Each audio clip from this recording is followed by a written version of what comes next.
Long ago, in the land of Okuta, a village nestled between the granite hills and wide river plains, the people were known for their joy. Every year, when the harvest was gathered and the yam barns were full, they celebrated the festival of crimson drums. It was a time of laughter. Women pounded yam until the mortar sang. Children painted their faces with white chalk and danced around the fire. The hunters paraded through the square, their spears polished, their voices deep in song. At the heart of it all stood the great shrine of Oroko, the god of the hills. His idol was carved from black stone, smooth as water, with eyes of cowrie shells that seemed to watch the crowd. Oroko was fierce, but also generous. The people believed it was he who sent rain to the fields, he who guided the hunters, he who blessed the wombs of women. And during the festival, they thanked him with sacrifices. At dawn, the drums began. Boom, boom, boom, echoing off the granite cliffs. The priest, Elder Ebony, led a white goat to the shrine. Its horns were wrapped in red cloth, its hooves dusted with ash.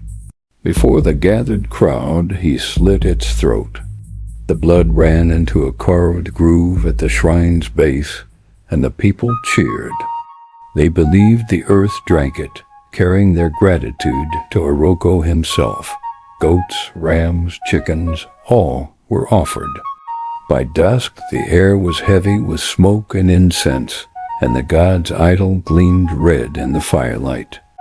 That year the harvest was rich, and so the people said, "Oroko is pleased." But the next year something shifted. The yams rotted early. The river flooded its banks. Crops failed. And when the festival of crimson drums came again, the sacrifices of goats and chickens seemed not enough. The drums faltered. The sky darkened, and as Elder Ebony slit the final goat's throat, the wind carried a sound that silenced the crowd. A whisper, deep, heavy, in no tongue they knew, but every heart understood. More. The priest fell to his knees.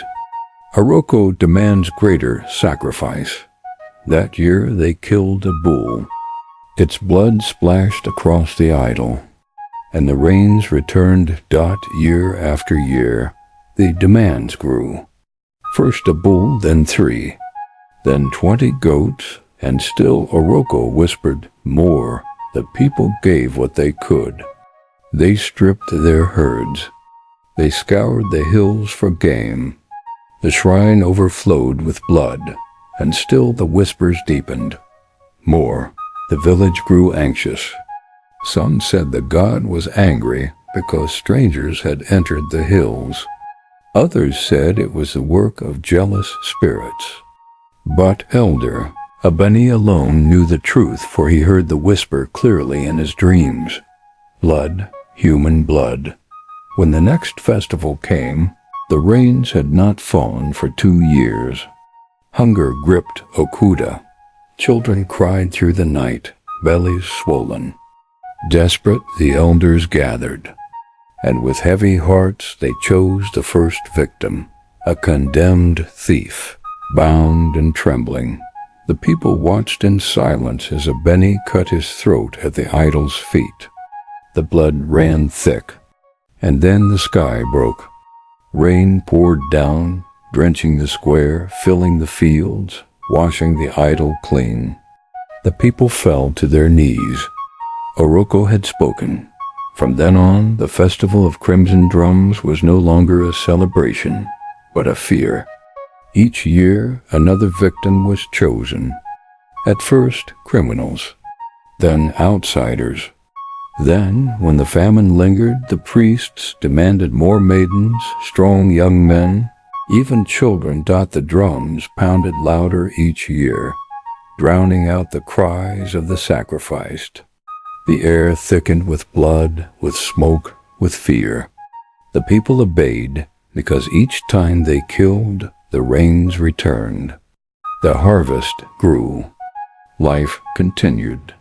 But no one laughed anymore at the festival. They only prayed it would not be their name called next. It was a girl named Ifeoma who first spoke against it. Her brother had been chosen for sacrifice, though he was innocent. She stood before the shrine, shouting, "Oroko is not our God anymore. A true God gives life, not endless hunger." The people gasped. Elder Abeni struck her down with his staff. But whispers spread in the weeks that followed. What if the god was not Oroko at all?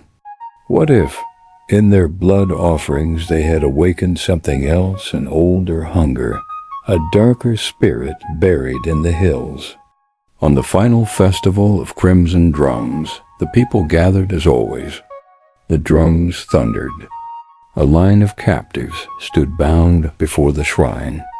But this time, when Elder Abeni raised his knife, a cry rose from the crowd. Ifeoma's voice, strong as thunder, "No more."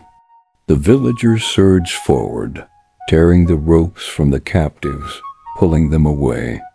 Abeni screamed, calling on Oroko, but the idol cracked. Its cowrie eyes fell to the ground. Its stone mouth split wide. From within came a sound, not a whisper this time, but a roar. A voice that shook the cliffs. "You were mine. You fed me. You cannot stop now." The earth trembled. Blood seeped from the cracks in the shrine, black and thick.